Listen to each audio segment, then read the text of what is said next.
All right, guys, I just wanted to do a fun little mock draft scenario on the Tampa Bay Buccaneers with Tom Brady retiring. This is a complete teardown. It is unrealistic, but I do think when you look at the current roster construction of the Buccaneers, this is their best case to do a quick one-year teardown, rebuild the infrastructure, tank for a year, let Kyle Trask start, and then go for either Caleb Williams or Drake May. Go for that number one overall pick. Get more assets for the 2024 draft to get that number one pick with Brady retiring. They're $50 million still against the cap. They have massive contracts to Mike Evans, Chris Godwin, and these guys are not getting younger. So let's get this roster younger. Let's totally rebuild. Let's get them more assets, and let's really build the infrastructure of this team for a potential Caleb Williams or Drake May to come in from day one and be surrounded with young talent. That is the goal, and we're going to have to trade a bunch of guys. You know, I don't know what the Buccaneers are going to do. Their fans are trying to say maybe we get Derek Carr. I think that's just delaying the inevitable. Derek Carr is not good enough to really win you a Super Bowl. Maybe I'm wrong. I've been wrong before. But we will go ahead and you can take a look at our picks here. You know, we're going to start making trades. The first person I'm going to look to trade is Chris Godwin. Certainly you can make an argument to keep Chris Godwin. He's still not very old, but he did have a massive injury and he has a big contract. So that is a big risk you're taking if you are the Buccaneers going into 2023 with a lot of holes. What can we get for Chris Godwin? I think a team like Chicago would be very interested. Can we get a first rounder in 2024? No. We can get 54. Can we get 64? No. 103. I'm fine with doing that. 54 and 103 for Chris Godwin. And they're going to deny me. I'll take a third rounder. They don't want to do that. I'll take 137. And we do that. So the Bears get a receiver.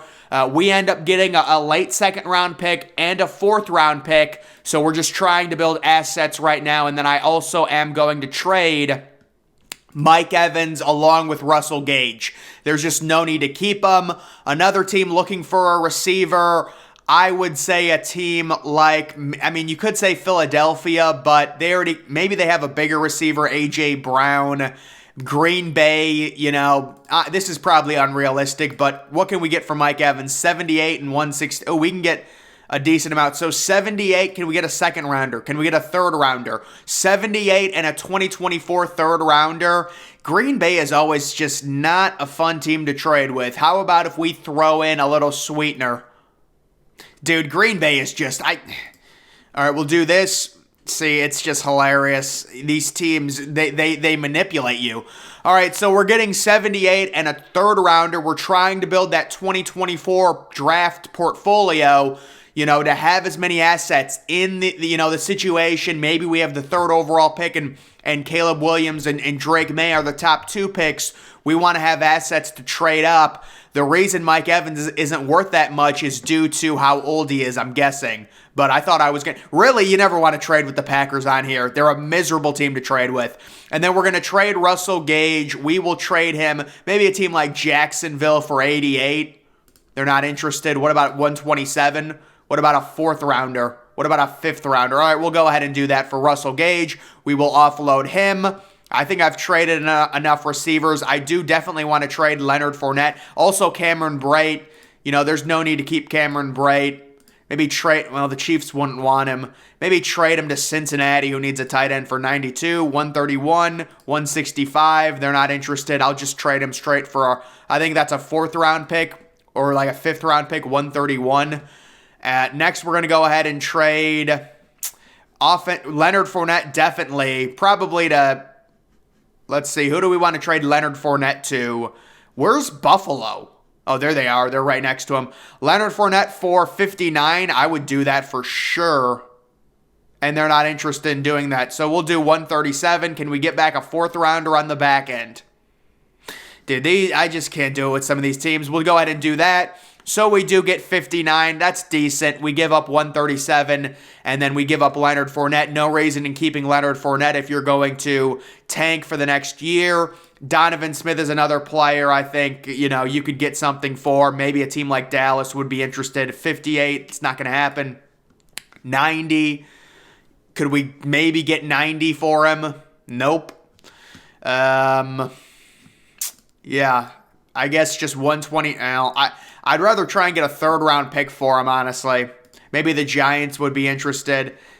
You just got to try with some of these teams. See, now it gets annoying. We'll give you 175. Move up a little bit. I like that. That's fine. I'm just trading the veterans right now. I'm trying to get as much draft capital as possible. Offensive lineman, Mason, maybe to a team like... Man, where are New England possibly? 76? Ooh, 46? Not going to happen. 76 and a third. Ooh, I would do that.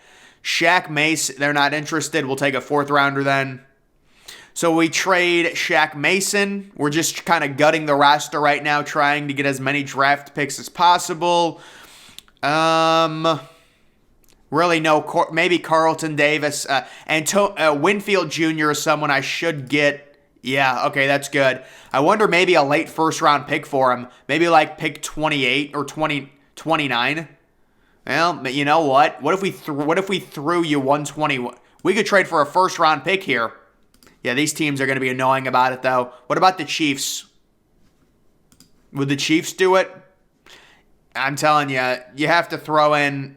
Even when you throw in picks, this AI is so stupid. All right, so we do get another first-round pick. It's a really late one for Winfield Jr. We had to trade 89 as well, so that's not fun. But we have 1930 now, and I want to trade 19 anyways. So I think we've done enough trading. I'm fine with trading Devin White or keeping him. I mean, what is he worth?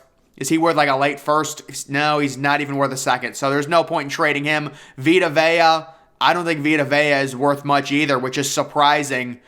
It's a surprising development. Wow. Yeah, I'm not interested in trading Via Veda for his late second-round pick, but I don't know his contract situation. So we're just going to let it go.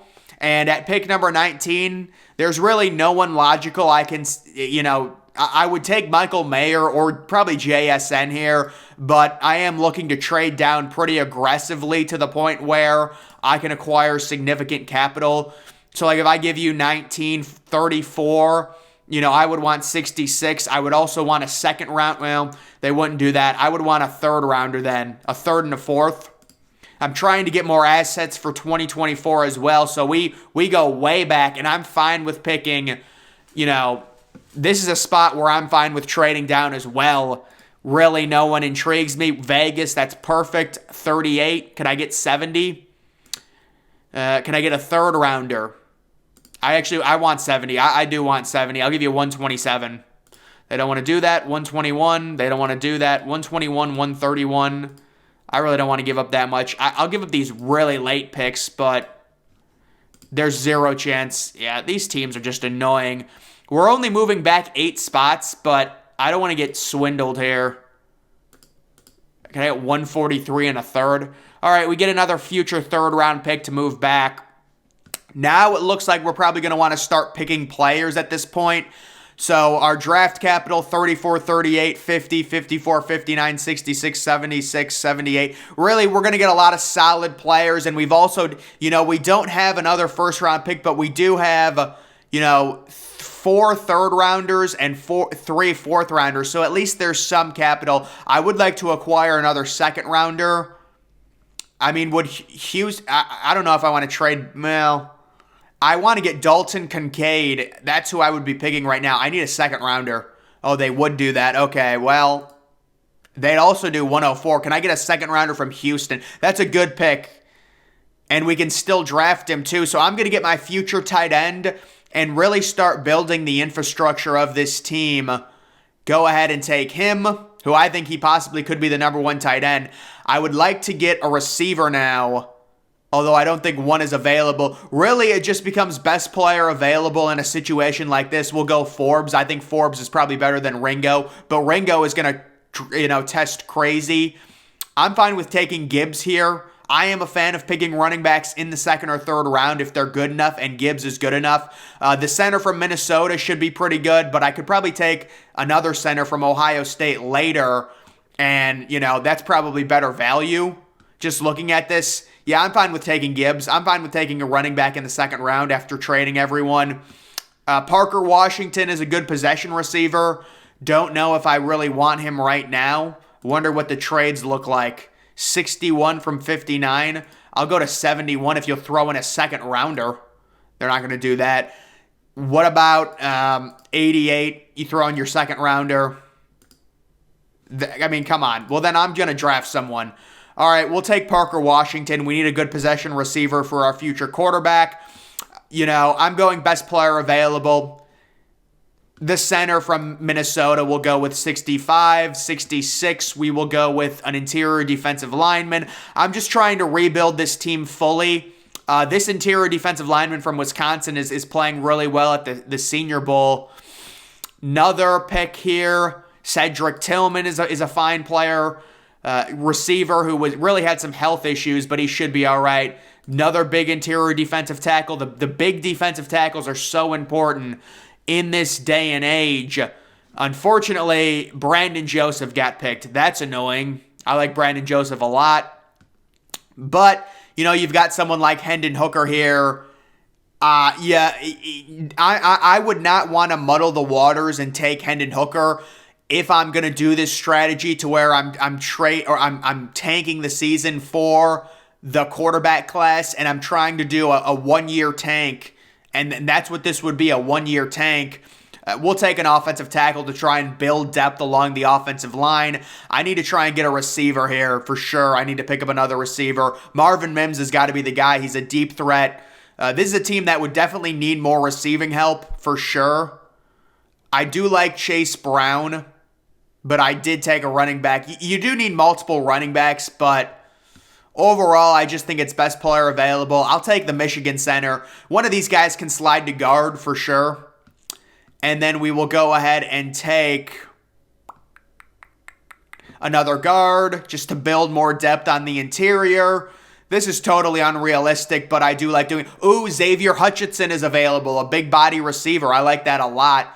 And then I will probably end up just trading the rest of these picks unless I find someone I like. Kenny McIntosh is another young player. I really, really do like Kenny McIntosh. But the rest of this crap, I would just trade these picks. What team the Packers want to trade. So what I would do is I would package all of these, try and get a fifth. They wouldn't do it. Oh, they would do it. Sweet. So let's take a look at my actual capital. So this is my war chest for 2024. Only one first rounder, but at least you own your own first rounder. You do have 2 second rounders, but the thing is you've got 4 third rounders and 3 fourth rounders. So there's at least capital to be able to, even in a situation, I wonder if I could, possibly trade Cade Otton. I'm kind of high on as a young tight end, although I just drafted a tight end. I wonder what Wirfs is worth. Oh, he is worth a lot. Wow. Yeah, I don't know if I would want to do that, though, because I don't want to kill the offensive line. And I do think if you traded everyone, Goodell would probably, come after your team for something. What about, Vea for a 2020? No, they wouldn't even do that. All right, whatever. It's fine. We'll just let the draft go. And, this is unrealistic. I think the owner would probably have to sell the team if they actually did this strategy because it's such a blatant tank job, But it is the idea to where you want to do a 1-year rebuild, right? So basically, this is already part of the rebuild. You made the playoffs last year if you're the Bucs. Now this is the total rebuild, and it's just 1 year. All you're doing is sacrificing 1 year, So we take Dalton Kincaid, who's kind of our future number 1 tight end. When we draft Caleb Williams, he's going to be an elite target along with Cade Otton.